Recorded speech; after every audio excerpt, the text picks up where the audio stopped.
안녕하세요, 신작가입니다. 일본의 디지털화에 대해서는 저를 비롯해서 수많은 유튜버와 언론이 근황을 전하고 있습니다. 그런데 일본에서 벌어지는 디지털화는 우리의 상식을 뛰어넘는 것들이 많아서 더 관심을 가지고 지켜보게 되는 것 같습니다. 그런데 반대로 일본인들은 지옥과 같은 삶을 살고 있을 것입니다. 이번에는 학교에서 터졌고 학생들이 지옥을 경험하게 될 것 같습니다. 오사카부 IT 업무 민영화, 5년도에도 신회사 설립. 오사카부가 행정 업무의 IT화를 위해서 민간 기업과 공동 출자해 새로운 회사를 설립하는 방안을 검토 중인 것으로 밝혀졌습니다. 설립 목적은 시스템 통합, 서버 운영, 행정 효율성 제고 등의 디지털 개혁입니다. 그런데 이것을 바라보는 일본 국민들의 시선은 곱지 않습니다.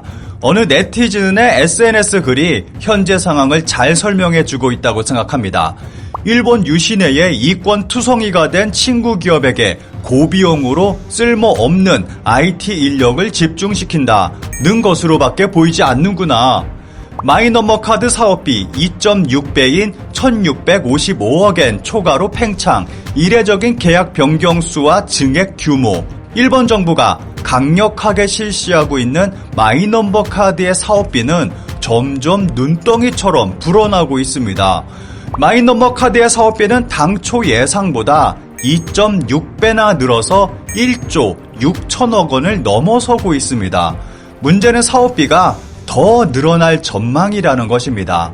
그리고 78건인 계약을 절반 미만인 37건으로 변경했고 15건이 4회 이상 변경을 반복했습니다. 지자체가 보유한 개인정보를 다른 행정기관과 공유하기 위해서 필요한 중간 서버 및 플랫폼을 정비, 운영하기 위한 계약은 처음 계획보다 70% 증가해서 약 3,400억 원이 됐습니다. 이 외에도 수많은 결정들이 계속해서 변경되고 있어 사업의 방향성에 대한 비난이 일고 있습니다. 원래 마이너머의 목적은 세금과 사회보장이었다. 중요한 개인정보가 결합되어 있기 때문에 번호는 신중하게 다룬다고 정부도 말했다. 이것을 욕심을 내서 모든 개인정보를 손에 넣으려고 차례차례 모든 것을 추가해서 넘버는 뒷전이 돼버렸다. 사업비는 2.6배로 팽창. 80%가 수의계약이나 경쟁을 거치지 않는 방법으로 수주업체를 선정. 수의계약에서 발주한 사업은 기구의 사원을 파견한 특정 업체에 집중. 올림픽과 똑같다. 일부 사람에게 돈을 벌게 하기 위한 사업. 나라가 실시하는 거의 모든 사업은 대체로 예산이 당초 예정보다 증액된다. 올림픽도 그렇다. 이 예산은 국민의 혈세. 민간 기업이 이렇게 했다면 바로 도산이다. 일본 국민들 슬슬 눈을 뜨자. 왜 일본에서는 이러한 사업들이 항상 갈팡질팡하는지 대충 짐작할 수 있습니다. 지난달 17일 일본에서는 참의원 예산위원회가 열렸고 국토교통성의 통계 조작 문제에 대한 질의가 있었습니다. 여기서 통계 자료를 연필로 기록했고 지우개로 지워서 조작한 것에 대한 지적이 나왔습니다. 그러면서 일본 정부의 공문서 디지털화 상황에 대한 질문이 있었습니다. 이 질문에 정부 측 참고인으로 출석한 사사가와 타케시 내각부 대신관방 총합정책추진실장은 일본 각 행정기관이 신규 작성, 취득한 행정문서 파일 등 가운데 전자매체에 보존된 것의 비율은 2015년도에는 7.3%였고 이후 점차 높아지기는 했지만 2019년도 기준 15.1% 수준에 머물렀다고 답했습니다.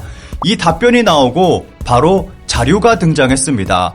각국의 공문서 디지털화 현황을 나타낸 표였습니다.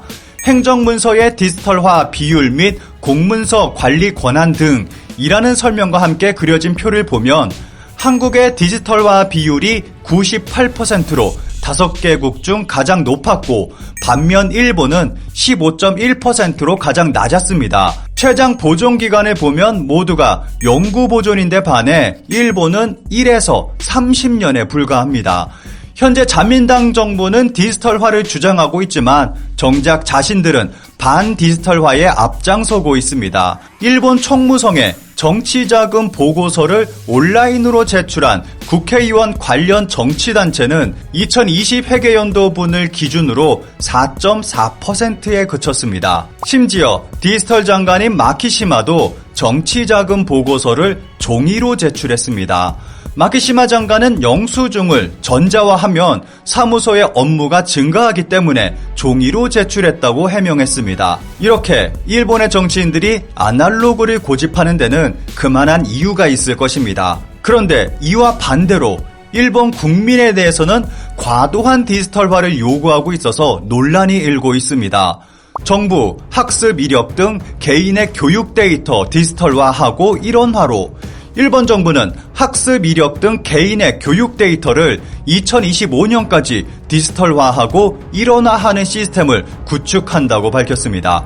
이 뉴스는 현재 SNS에서 가장 많이 언급되는 NHK 기사로 정말 큰 반응을 불러오고 있습니다. 마키시마 디지털 장관은 7일 가기후 기자회견을 통해서 2025년까지 개인의 학습 이력이나 수업 출석 상황 등 교육 데이터를 디지털화해 일원화하는 시스템을 구축할 계획이라고 밝혔습니다. 일본 정부는 이러한 시스템 구축을 통해서 교육 정보를 학교나 교육기관이 공유해 교육의 질적 향상에 활용하기 위함이라고 밝혔습니다.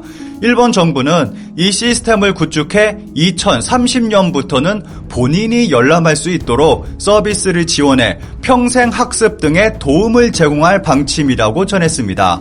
마키시마 디지털 장관은 아이들의 개성을 늘릴 수 있도록 교육 현장에서 디지털화의 환경을 정비하고 구체적인 정책으로 진행해 나가고 싶다고 말했습니다.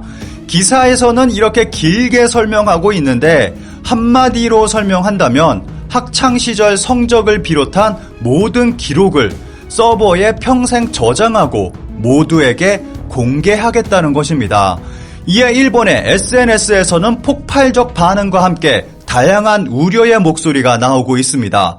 중국처럼 되는 건가? 그리고 AI를 활용해서 마이너리티 리포트의 세계로 이거 완전히 최악으로 가고 있잖아.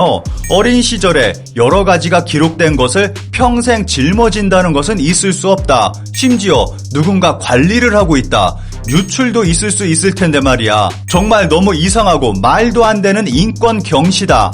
아이의 학습 이력 전에 공문서를 제대로 데이터 관리해서 조작할 수 없도록 해라. 어린이를 관리하기 전에 국회의원 관리를 하면 어떨까? 하고 싶지 않냐? 자기들은 이런 건 우리도 하고 싶지 않다.